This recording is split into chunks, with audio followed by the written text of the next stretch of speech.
Bonjour à tous. Aujourd'hui, j'ai envie de faire une série de 2 ou 3 vidéos qui vont parler de tous les actes qu'a posé le président de la Confédération africaine de football pendant son mandat, qui aujourd'hui sera à terme en mars 2021.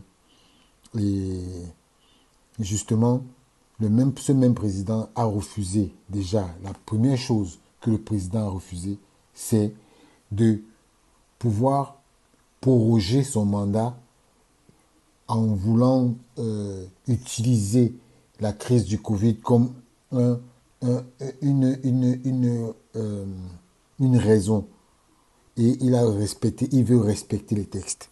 Mais maintenant, le président de la Confédération africaine de football, comme je disais, a, avec son comité exécutif, il faut bien que les choses soient claires, le président Ahmad ne décide pas seul, il décide avec un comité exécutif. Son comité exécutif a fait des choses pendant ces 3 années qui sont passées. Il a par exemple élaboré des nouveaux statuts de la CAF conformément aux statuts de la FIFA en envisageant les grands principes suivants. Introduire une séparation claire entre les pouvoirs, entre les organes législatifs, les exécutifs et judiciaires de la CAF. Dégager le comité exécutif de la CAF et le comité d'urgence de la CAF de leurs responsabilités de gestion et de l'administration et habiliter l'administration de la CAF à prendre des décisions administratives. Ça veut dire qu'ils se sont dit qu'il faille que désormais qu'on leur dégage ces tâches-là. Le comité exécutif a entrevu de développer un nouveau rôle stratégique du comité exécutif de la CAF à mettre en œuvre en termes d'efficacité. Supprimer la limite d'âge et introduire en lieu et place une limite de mandat. C'est-à-dire que désormais, il sera clair que le mandat sera limité.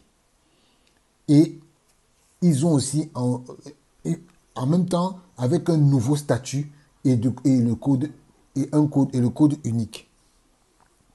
Et moi, pour des réformes nécessitant des modifications statutaires, le président de la CAF a réorganisé les comités permanents de la CAF en créant des comités indépendants de gouvernance et de conformité et les organes judiciaires indépendants. Ils ont créé un comité d'arbitrage indépendant avec la FIFA, bien sûr. Le fameux projet où il était question qu'ils doivent maintenant payer les arbitres et tout ça là. Et voilà. Maintenant, aujourd'hui, à la CAF, les arbitres sont payés par la Confédération africaine de football et pas quelqu'un d'autre. Ils ont aussi entrevu de créer un comité de révision au sein du comité de gouvernance pour effectuer le rôle d'éligibilité des officiels et des membres du comité selon le modèle de la FIFA. Et ils ont décidé de décentraliser et de responsabiliser les zones régionales pour développer le football au niveau des zones avec l'aide continue de la FIFA et bien sûr de la CAF et redéfinir le périmètre des zones et supprimer les groupements linguistiques. Voilà, supprimer les groupements linguistiques. Avant, c'était en fonction de on était obligé en fonction de la langue que vous parlez. Et le dernier point, ils ont envisagé une meilleure représentation de la zone féminine dans les comités permanents. C'est-à-dire que de la gente féminine plutôt. De la gente féminine dans les comités permanents. Ça veut dire que désormais, ils exigent que les dames fassent partie de la prise de décision du football africain. Moi,